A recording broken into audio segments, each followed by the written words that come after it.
नमस्कार। तो इस वक्त हम नवादा के उसी जगह पर मौजूद हैं जहां बीते 18 तारीख को विभत्स घटना घटी थी।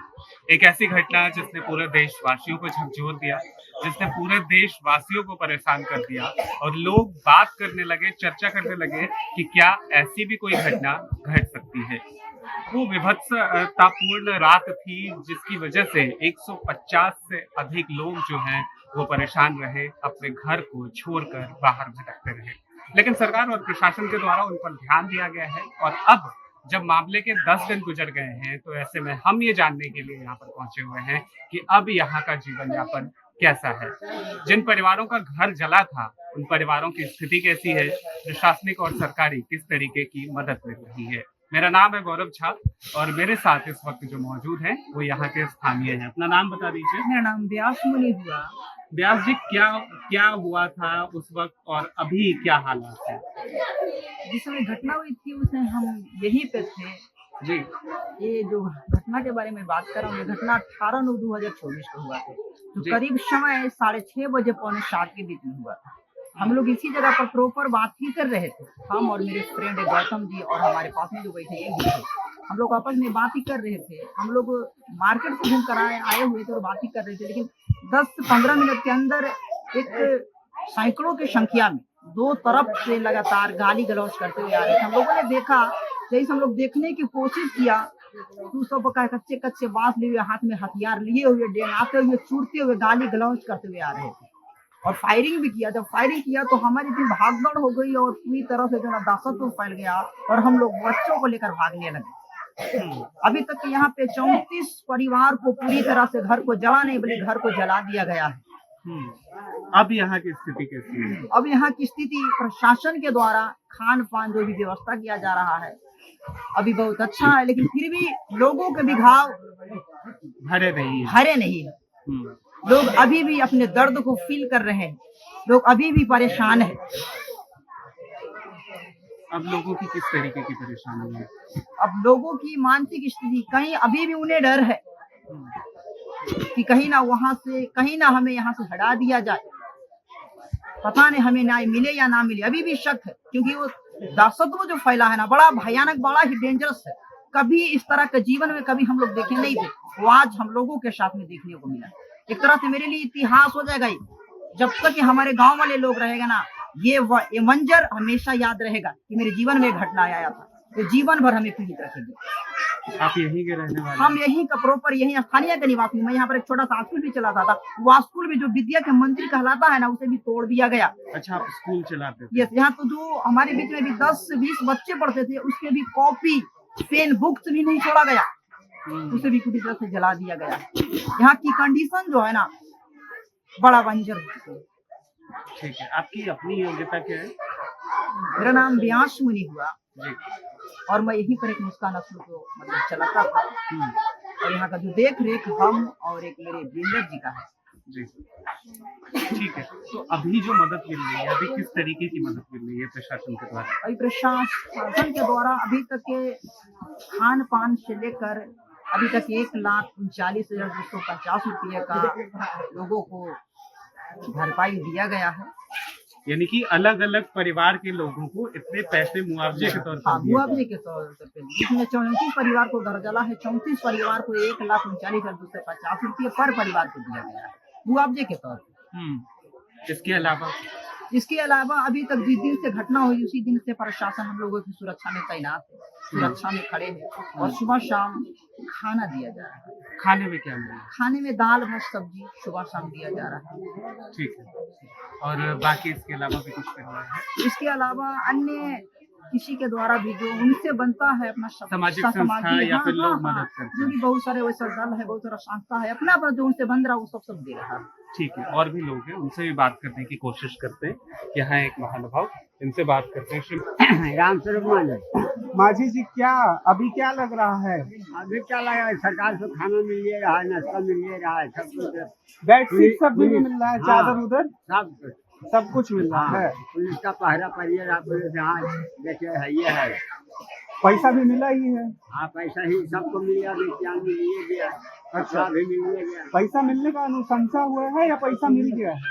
मिल गया। अच्छा, मिल गया सबको। हाँ ठीक है, 34 परिवार ऐसे थे जिनके साथ ये दिक्कत आई थी, उन सभी को चिन्हित करके उनको पैसे दे दिए थे। कितने पैसे दिए?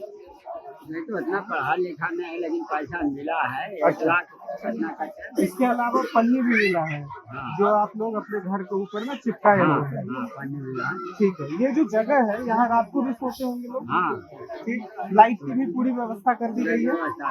पूरे मशीन।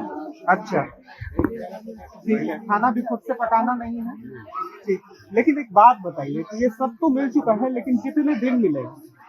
मन में कभी डर नहीं होता? मन में तो कुछ हमें स्वस्थ है, ये क्या कब सर कैसे मिटाया मन में, ये भयंकर आग लगा है तो ये भयंकर कुछ तो है ये आप लोग क्या चाहते हैं? जिन्होंने आग लगाई है आपकी बस्ती में, उनके साथ क्या होना चाहिए? उनको सजा होना चाहिए। देखिए अपना स्थिति देख लीजिए कैसा है, उनको सजा होना चाहिए।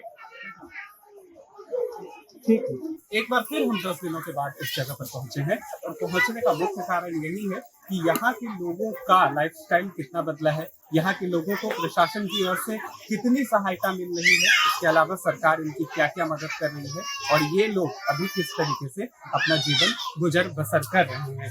मेरे ठीक पीछे में आप देखेंगे कि कई सारे घर आपको दिख रहे होंगे और इसके ऊपर में आपको एक पॉलिथिन, जिसे स्थानीय भाषा में त्रिपाल का भी नाम दिया जाता है, और इसके अलावा अगर और लोकल लैंग्वेज में जाएं तो इसे पन्नी का भी नाम दिया जाता है। तो वो सबके ऊपर में टंगा हुआ है ताकि लोग किसी तरीके से गुजर बसर कर सके। ये तमाम जितने भी घर डैमेज हुए थे वो सभी घरों के ऊपर में ये पॉलिथीन टंगा हुआ है। इसके अलावा देखिए ये तंबूनुमा आकृति है जो कि पीछे की ओर आपको दिख रहा होगा, और इसके ठीक नीचे स्थानीय लोग रह रहे हैं जो कि बैठते हैं, बातें करते हैं और फिर यहाँ अपना समय जो है वो गुजारते हैं। इन स्थानीय लोगों से मेरी बात हो रही थी, तो बातचीत के क्रम में इन्होंने कहा कि अभी ये लोग काम वाम पे नहीं जा रहे हैं। इसका मुख्य कारण ये है कि इनके मन में डर सता रहा है कि अगर ये लोग काम वाम पे जाएंगे तो फिर इनके साथ कोई परेशानी, कोई अनहोनी न हो जाए।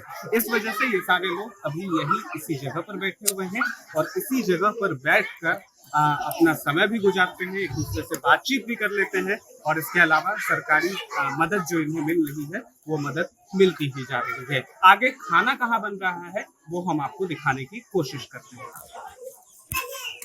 जितनी आबादी प्रभावित है इस घटना से, इन सभी लोगों का खाना यहीं पर पकता है और मैं चाहूंगा कि आपको दिखाएं ये सारी चीजें। यहाँ रात का जो भोजन है वो पक रहा है, खिचड़ी पक रही है, बड़ी सी टोपियां है यहाँ पर और उसमें और हुआ था खिचड़ी आज हमको खिलाइए। ये लोग जो हैं वो कह रहे थे कि हमें आज खिचड़ी सर्व कीजिए, इस वजह से इन्हें खिचड़ी मिली है। यहाँ एक व्यक्ति हम इनसे जानने की कोशिश करते हैं, आप कौन है? हम लोग खाना बनवा रहे हैं। अच्छा, तो मतलब स्वीकृति आपको दी गई है खाना बनाने के लिए। आपका नाम? शंकर जी। हाँ, तो बताइए क्या कैसे है खाने का रूटीन? खाना का रूटीन है, सुबह में दाल चावल सब्जी दिया जाता है, उससे पहले मॉर्निंग में नाश्ता दिया जाता है। नाश्ते में क्या होता है? चूड़ा दूध और उसके बाद मिक्सचर देते हैं, फिर शाम में खाना देते हैं। ठीक है, ये खाने की टाइमिंग क्या होती है? टाइमिंग आपका 7 बजे नाश्ता देते हैं और 11 से 12 के बीच में भोजन करा देते हैं और फिर 6 बजे के बाद 10 बजे भोजन कराते हैं। 6 बजे से 10 बजे शाम में। अच्छा, शाम में। तो ये सारे लोग एक जगह एकत्रित होकर अपना भोजन करते हैं। ठीक है। तो ये जो कुछ लोग अपना घर भी ले जाना चाहते हैं तो ले जाकर घर पर भी खाते हैं। स्थिति है वो हमने आपको दिखा दी है और जब यहाँ के लोगों के पास आप पहुँचेंगे तो मानवीय संवेदना आपकी गहरी होती जाएगी। उसका मुख्य कारण यह है कि ये लोग वो व्यक्ति हैं जिन्होंने अपना आसरा खोया है, जिन्होंने अपना आशियाना गंवाया है। हालांकि इनकी सुरक्षा और इनको मिलने वाली सेवा से सरकार और प्रशासन दोनों अपनी तरफ से कोई चूक नहीं कर रही है। यहाँ दोनों सेवाएं इन लोगों को लगातार मिल रही है। इसके अलावा मैं आपको दिखाना चाहूंगा कि मेरे ठीक बाईं तरफ में मुख्य सड़क के बिल्कुल पास में एक एम्बुलेंस खड़ी है। यदि किसी व्यक्ति की तबियत खराब होती है या तबियत में अस्थिरता आती है तो ऐसी परिस्थिति में वो एम्बुलेंस जो है वो इन लोगों की सेवा के लिए लगाई गई है, जो कि 24/7 यहीं पर रहती है। इसके अलावा सुरक्षा कक्ष के तौर पर 2-3 कमरे बनाए गए हैं जहां पर प्रशासन की टीम मौजूद होती है। 24/7 इन्हें इनकी सर्विस मिलती है। लेकिन ये सब होने के बावजूद भी जब हम स्थानीय लोगों से बात कर रहे थे तो उनके मन में डर और दहशत का माहौल है। उनके मन में वो रात की बातें हमेशा के लिए याद हो गई है, कैप्चर हो गई है, और वो उस घटना से निकलने की कोशिश तो कर रहे हैं, लेकिन निकल पाना इतना आसान नहीं है।